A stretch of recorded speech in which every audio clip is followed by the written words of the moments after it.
नमस्कार मित्रांनो, नेमकाच मी पाहिला सलमानचा सिकंदर। याच्यामध्ये डायरेक्टर हा साऊथचा आहे, विलन साऊथचा आहे, हिरोईन साऊथची आहे, अजून एक हिरोईन आहे ती पण साऊथची आहे।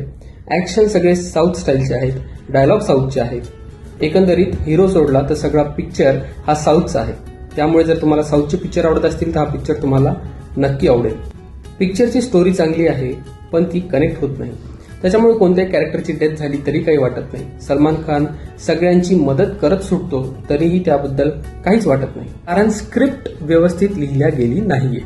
सुरुवातीला काही डायलॉग येतात, त्याच्यानंतर अचानक गाणं सुरू होतं, त्यानंतर काही डायलॉग येतात, पुन्हा अचानक गाणं सुरू होतं। सेकंड हाफ मध्ये काही डायलॉग येतात आणि अचानक ऍक्शन सीन सुरू होतात, त्याच्यानंतर पुन्हा तेच काही डायलॉग आणि ऍक्शन सीन। सलमान खान आणि ऍक्शन हे अतूट नातं असल्यामुळे ऍक्शन सीन चांगले जमून आलेले आहेत।